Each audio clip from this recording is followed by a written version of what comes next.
Hi అండి అందరికీ. Summer వచ్చేసింది కదా. సమ్మర్ అంటేనే చల్ల మిరపకాయలు, అలాగే ఊరగాయ అంటే ఆవకాయ పచ్చళ్ళు, టమాటా పచ్చళ్ళు, వడియాలు అవన్నీ రెడీ చేసుకుంటుంటాం కదా 1 ఇయర్కి సరిపడా. అలాగే నేను ఈరోజు ఏంటంటే వీడియోలో చల్ల మిరపకాయలు పెట్టానండి. నేను ఇక్కడ 2 కేజెస్ చల్ల మిరపకాయలు వేసాను. అవి ఎలా ప్రిపేర్ చేసుకోవాలి ఏంటి అనేది నేను వీడియోలో ఫుల్గా పెట్టాను. చూడండి, స్కిప్ చేయకుండా చూస్తే మీకు క్లియర్గా అర్థమవుతుంది. అలాగే మనం ఈ చల్ల మిరపకాయలకి ఉప్పు మిరపకాయలు, ఊర మిరపకాయలు అని కూడా అంటుంటారు. మా ఆంధ్ర సైడ్ అయితే ఉప్పు మిరపకాయలు అని ఎక్కువగా అంటుంటారు.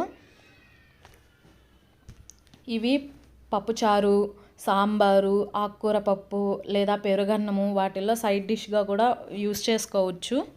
మీరు కూడా ఈ చల్ల మిరపకాయలని రెడీ చేసుకోవాలి అంటే ఇంకా లేట్ చేయకుండా మనం వీడియోలోకి వెళ్ళిపోదామండి.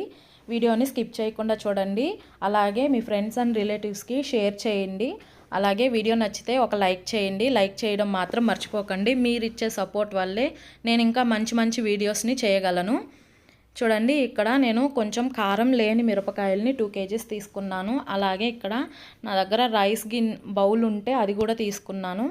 ఈ మిరపకాయలను ఏంటంటే నేను క్లీన్గా కడుక్కొని ఫ్యాన్ గాలికి ఆరబెట్టేశానండి. అలాగే ఇక్కడ మనం ఒక పిన్ తీసుకొని వీడియోలో చూపిస్తున్నట్లు మిరపకాయకైతే 2 సైడ్స్ ఘాట్లు పెట్టుకోవాలి. నేను చూపించే పద్ధతిలో మిరపకాయలను పెట్టుకున్నారంటే కారం లేకుండా ఈజీగా 1 డేలోనే మనం ప్రిపేర్ చేసేసుకోవచ్చు ఎన్ని మిరపకాయలైనా. అలాగే మనం తీసుకున్న మిరపకాయలన్నిటికీ ఈ విధంగా ఘాట్లు అయితే పెట్టుకోవాలి. చూడండి, ఈ విధంగా ఘాట్లు పెట్టుకున్న వాటిని మనం తీసుకున్న రైస్ గిన్నెలో అయితే వేసుకుంటున్నాను. అలాగే లాస్ట్ మనం మొత్తం ఎన్ని మిరపకాయలు తీసుకున్నామో అన్ని మిరపకాయలని అదే విధంగా ఘాట్లు పెట్టుకోవాలి. అందులో పాడైన మిరపకాయలు ఏవైనా ఉంటే మనం పక్కన వేసేసుకోవాలి. ఈ మిరపకాయలు అయితే యాడ్ చేసుకోకూడదు వాటిల్ని. చూడండి, ఈ విధంగా రెడీ చేసుకున్న మిరపకాయలకి ఇప్పుడు మనం సాల్ట్ కొలతను పెట్టుకుందాం. నేను ఇక్కడ 2 కేజీస్ తీసుకున్నాను కాబట్టి 1/2 కేజీ సాల్ట్ అయితే తీసుకున్నాను. అది నేను కల్లుప్పుని తీసుకున్నానండి.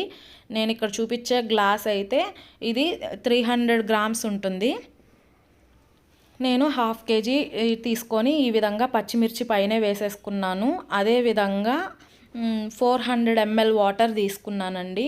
ఆ వాటర్ని కూడా ఈ పచ్చిమిర్చిలో వేసేసుకుంటున్నాను.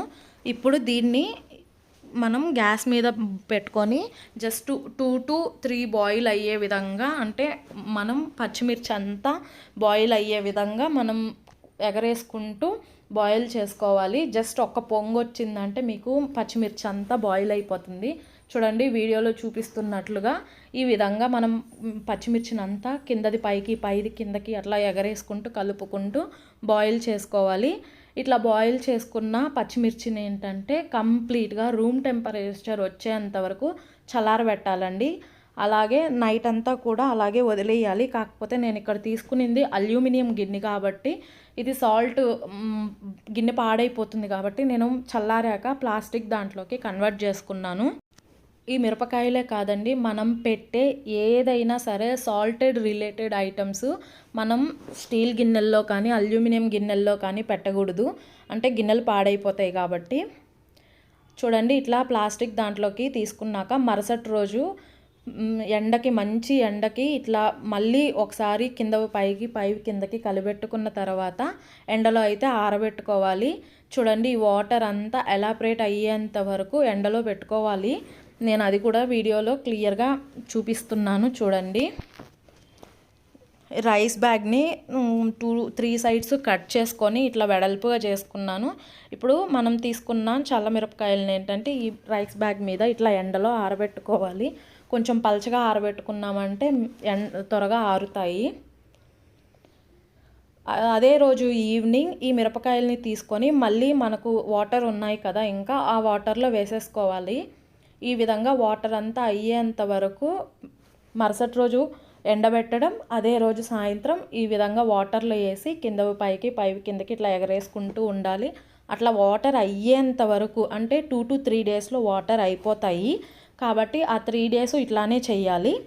వాటర్ అయిపోయినాక కరెక్ట్గా ఒక 3 to 4 డేస్ మంచి ఎండకు ఆరబెట్టుకున్నామంటే 1 ఇయర్ పాటు నిల్వ ఉండే చల్లమిరపకాయలు రెడీ అయిపోతాయండి. నేనైతే ఫస్ట్ టైం ఈ ఇయర్ రెడీ చేశాను. చాలా అంటే చాలా బాగా వచ్చాయి. అందుకే వీడియో చేసి మీ ముందుకు తెచ్చాను. నేనే కాదండి, నాలాగా ఫస్ట్ టైం పెట్టే వాళ్ళు ఎవరైనా సరే ఇదే ప్రాసెస్లో ఎన్ని కేజీలైనా రెడీ చేసేసుకోవచ్చు. చూడండి, ఇప్పుడు ఈ విధంగా రెడీ చేసుకున్న వాటిని నేను ఇక్కడ షాలో ఫ్రై చేస్తున్నాను. కొంతమంది అయితే డీప్ ఫ్రై కూడా చేసుకుంటారు, అది వాళ్ళ ఇష్టము. ఈ విధంగా రెడీ చేసుకొని షాలో ఫ్రై చేసుకుంటే, ఈ షాలో ఫ్రై చేసిన వాటిల్ని ఎయిర్టైట్ కంటైనర్లో ఉంచుకుంటే 1 వీక్ దాకా ఫ్రెష్గా ఉంటాయి. అవి అయిపోయిన తర్వాత మళ్ళీ రెడీ చేసుకోవచ్చు. అంతే అండి ఈరోజు వీడియో.